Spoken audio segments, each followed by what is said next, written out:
Hello, good morning everyone. Welcome to my kitchen. Today I'm making one of my favorites, pumpkin pie.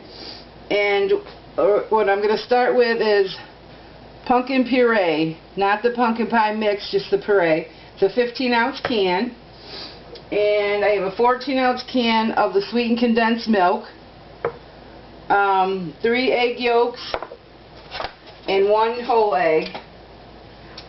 I got cinnamon,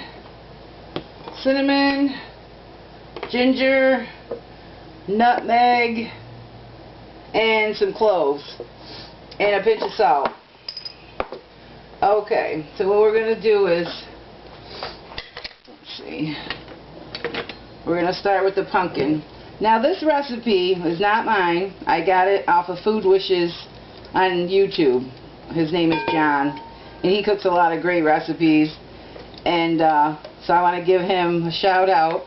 Now this is my first time trying it, but I didn't have any evaporated milk that I usually use for pumpkin pie, but I did find a can of the condensed milk in my pantry, so I said, well, let me see what I can make with that, and that's what I found online, so I thought I'd give us a try.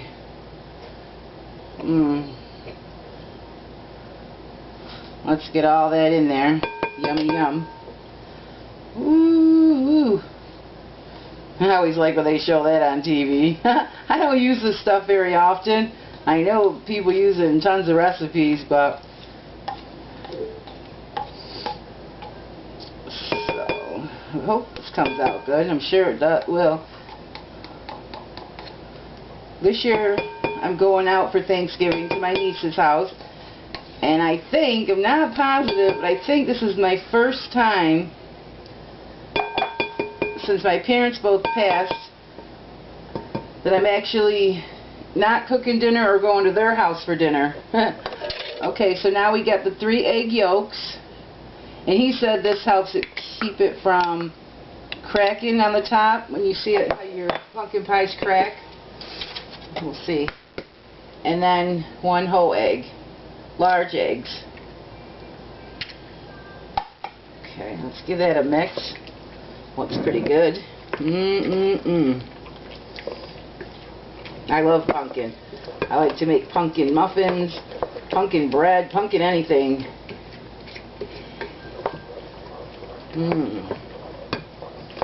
Okay. Let me get a spatula so we can make sure we're getting all that in there. Oh yeah. Let's see. Now we need 1 teaspoon of cinnamon.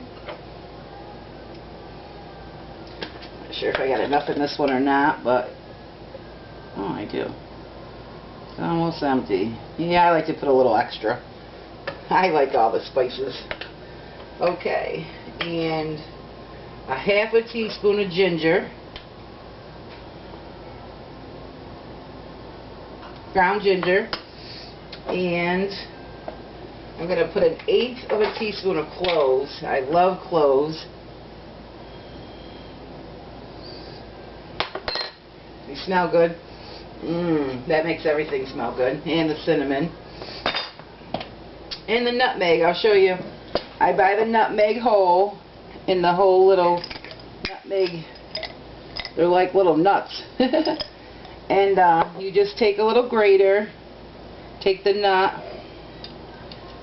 and I usually hold it in there and let it ground.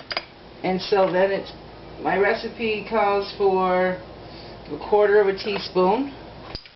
So I grated about 1/4 teaspoon. Yeah, a little extra won't hurt nobody. And let's see, 1/2 teaspoon of salt.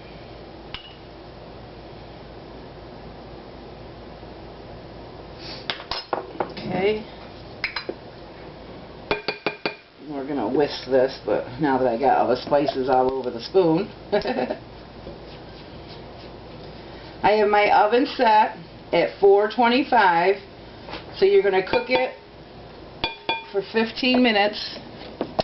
on 425, and then after the 15-minute timer goes off, make sure you set your timer, turn it down to 350 and cook it for another 30 to 35 minutes. Oh, look at this, looks so good.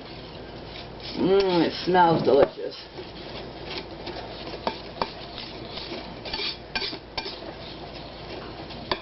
Okay, so let's see, make sure I got everything. Okay, and then when this comes out of the oven, you're going to want to let it cool completely, cool it down, and put it in the refrigerator because it's best served cold. And it actually tastes better after it sits in the refrigerator. The flavors, they get together and they marinate together, and it makes it taste a lot better. I just want to make sure I got all those goodies in there.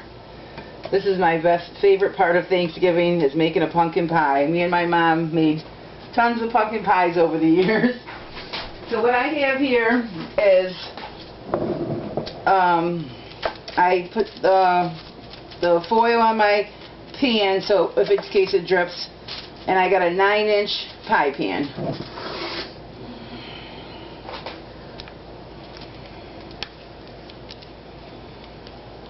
And of course you can't serve pumpkin pie without delicious fresh whipped cream. Pumpkin pie is actually my favorite pie, and next to that is apple. Homemade, has to be homemade apple. I don't do those always a lot, but when I do, they're my favorite.